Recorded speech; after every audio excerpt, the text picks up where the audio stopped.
Let me come to you first, Ramkrishna. You know, what is the Yatnal story? I do understand, and I am asking you in the background of BJP being a cadre-based party, Yediyurappa being the Bhishma Pitama of the party, in the state. I'm also asking you about, how to tell Mr. Sadhanand Gowda should keep his mouth shut. We all know that Yatnal is a motor mouth, but what is with this sudden aggression? He thinks that he is going to kind of oust Vijayendra by doing all this, or what is the real story behind all this, Ramkrishna? So the BJP calls itself a party with a difference, but I think it's gradually falling into becoming a party with the differences and lots of differences in Karnataka at least.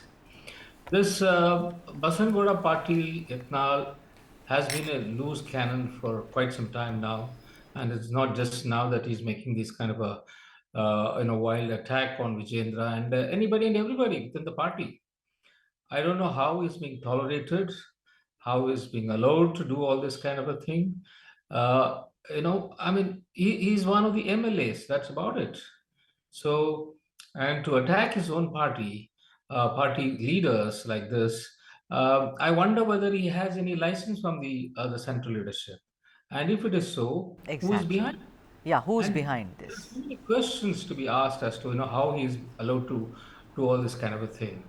And if Vijayendra became the party president, it was because of the central leadership which decided that they needed to placate Yediyurappa just before the Lok Sabha elections. They were worried after the performance of the party in the assembly elections when BJP, being a ruling party, was reduced to 66 seats, and the Congress triumphantly won 136 seats. So they wanted to make sure that at least in the Lok Sabha, that every one of those 28 seats in Karnataka counted. And that is where, they wanted to placate Yediyurappa, and Yediyurappa's son, Vijayendra, was made the party president. Now, having made him the party president, is it not incumbent on the leadership Right. to ensure he gets the support that he needs? I want Absolutely. allowed, Yeah. Yeah. So person one Vijay, of party. yeah, Vijay, very pertinent points that Ramkrishna is making. For me also, it looks like something is amiss here. Dal mein kuch kala hai. The thing is that you can keep on doing this, but in a BJP like party, not saying the Congress also allows it, but you can't just go bang, bang, bang, bang, bang, and then call Sadhanand Gowda, keep your mouth shut and say, we all know what it is, let me not open my mouth, Vijayendra is corrupt, he's this, he's that, then attacking BSY also, who's gone temple hopping now. If we have those visuals, we should show that, where the man is now going and praying to different Renukacharya, his loyalist is also there. Vijay Grover, do you think that there is more than meets the eye? There is someone in the central leadership who's actually calling the shots, someone who may have been responsible for Karnataka at some point of time? Well, Sudha, good evening. And as Hi. it was just pointed out by my friend Mr. Padhyay that there is somebody who could be shielding, or somebody who could be triggering these kind of responses, and that is something which is a mystery. Because I remember having heard of Yatnal the first time, when Yediyurappa was supposed to take oath as the deputy CM under Kumaraswamy, and that was, and even that day he had staged a protest and, had raised questions. And, I'm talking of 2006, and 18 years later, he still continues to attack Yediyurappa for whatever reason. Certainly, they are not political. Let's be very, one decoding I can make out of this is that, his animosity for Yediyurappa and his family is certainly not on political grounds. It could be something beyond that, which is, forcing him to raise questions time and again. It also reminds me of having read about chapters of Raj Narayan in the Morarji Desai ministry, who was equally a maverick who could question his own government time and again, and his own party time and again. And this is what I've read when I was in school.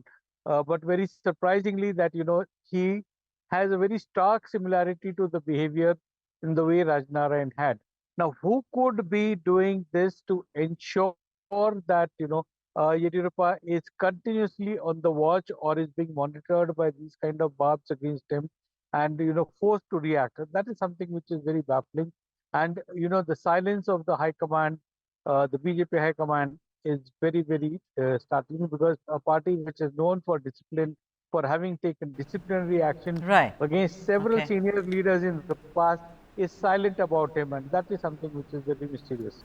Is it possible that Yatnal, much like what BSY Yediyurappa once did, could perhaps now, go with his own gang? Because see, he said, I will not go to Delhi alone. I will go with my, my loyalists. I mean, it could be Ramesh Jarkioli, it could be Limbavali, whoever. But he says that's also an act of defiance, which is very, very serious in the BJP. You don't do these things. Now, he seems to have crossed over now and the Rubicon, as it were. But do you think that he will suddenly say that, fine, I know Yediyurappa did not do it, but do you think that if all said and done, Yatnal is dynamic, is seen to be somebody who has a following, he is a hardcore Hindutva person. Do you think that there is a possibility of him saying, all right, the game's over, I am going my way? Ramakrishna. It's very difficult to predict what Yatnal will do because he's a very, very unpredictable character. I'm getting to feel that he's maybe some kind of a Trojan horse working on behalf of the Congress within the BJP. Because just a few days ago, he made a bombastic statement saying that a great leader in his own party has set aside 1,000 crores to bring down the Congress government in Karnataka. And he had earlier said, some 1,500 crores had been set aside to become the chief minister. These are wild allegations. Of course, he did not, come with any kind of supporting documents or whatever. And for a party man to say something like this, I don't know how BJP is, the central leadership is tolerating this kind of a wild talk from a senior leader of the party. So probably he wants to be, thrown out of the party, and I don't know where he will go because even Congress will not touch him with a barge Of pole. course. He keeps criticizing even Siddaramaiah and others also. So he's one of those, wild animals just to, let loose. Somebody Yeah, has to rein. but these characters, considering that there are two very important parties in Karnataka, one is the BJP, I mean the JDS is now, I do not know, but two important, as it were, pillars, BJP and Congress. And I've seen even recently CM Ibrahim, I mean where is he? I speak to him and he says, oh, he's just lounging. So it doesn't really bode well for Mr. Yatnal to kind of keep defying the party leadership and saying, I will not go there, etc., because then he straight goes into oblivion. Vijay, come, I want to bring you over here. The BJP during the 3 by-elections in Chennapatna and Shigaon and Sandur went hammer and tongs, and they had enough of an ammo with them. They said, Siddaramaiah, Muda scam, Valmiki scam, you're corrupt, you've done this, your guarantees don't reach people. But despite that, Vijay, do you think it is because of their infighting that they could not? I'm not saying that the people don't vote for you if you are fighting, and because people vote differently, but I'm saying they did not come across as a cohesive group, do different padayatras. Even I remember during the Valmiki scam and now recently Waqf. Do you think that really cost them a lot? Well, see, I'll tell you one thing. People today, and what we are talking of, you spoke about 3 by-elections.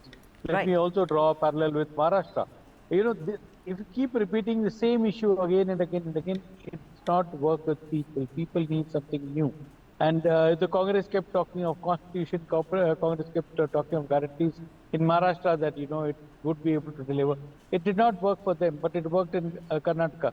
Now, the BJP infighting certainly did cost it the seats as far as the other 3 by-elections are concerned. But here to talk about the Yatnal issue, I would say that, he is only trying to attract attention and waiting for the day, waiting for the spring to come that, more MLAs like him who are unhappy with Yediyurappa would be able to rally around him, which has not happened for so many years. And, I don't think so it will happen because nobody can say that tomorrow the same Yatnal could be singing praises of Yediyurappa after 6 months in case things become better between them. So clearly nobody trusts him and nobody is able to take him as a pivot to, attack Yediyurappa and Vijayendra. And that is something which is, irritating him or triggering him that he wants to remain in that life. Yeah, because also Vijay, Yeah, Vijay, also I wanted to ask you that, Vijayendra was, sorry, I beg your pardon, Yediyurappa was taken screaming and shouting from the CM's chair. And it's very clear that the BJP leadership, much like what they did to Vasundhara Raje Scindia in Rajasthan, regretted it and then brought him back as someone who's, who's going to guide everyone. Do you think they will take the same risk with his son this time around, Vijay Grover? Certainly not. Certainly not for the fact that, yesterday on your show, you were not there in the show that day. I had very clearly said that if we were to look at alternatives to Vijayendra, I do not see any other leader who can have that organization skills, the fundraising skills, and mobilizing the youth and the energy of the party to be able to deliver for the BJP what Vijayendra has been able to do. But for these three by-elections lost, if you see in the past, he has led every by-election from the front, and that is something that he had never delivered in the past. And from the time he's taken over, he's been under continuous scrutiny. He's not had the cooperation of the seniors in the party, but that has not bogged him down. And he continues to lead the party from the front and has always been at the forefront of any attack on Siddaramaiah government. So clearly, this is something where I do not see that people like Yediyurappa or people like Yatnal or the others like the Jakioli and whoever have been trying to take digs at Vijayendra in the past will succeed at least in the near future. That because this is something where the major caste Lingayats certainly are solidly behind Yediyurappa, and Yediyurappa may be in the background at the moment, but he still is the anchor of the party in Karnataka, and clearly nobody will want to attack All right. Vijayendra at the moment.